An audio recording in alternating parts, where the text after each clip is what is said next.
thiel kho da ya thiel kho bul lok a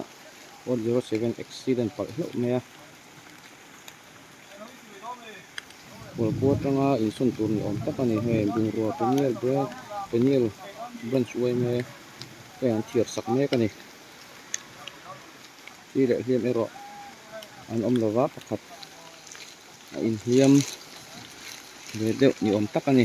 nami tuk lovin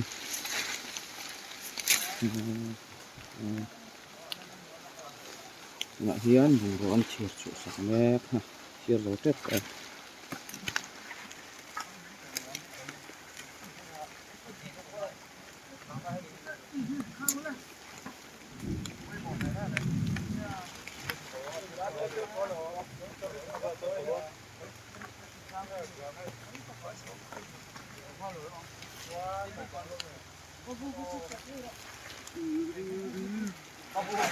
babu ko hal ile ka bukana mi romo babu ko hal de ga ani da ho ya bom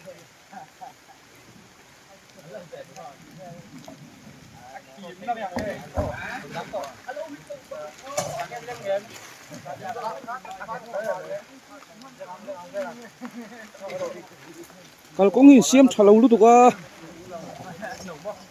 khoi kal tur ngan ti kha motor hi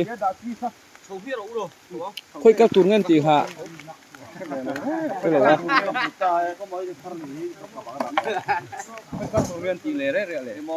chị khoan mua Burma à ôi lộ mua cái khô rô đang thím cả in son tour mà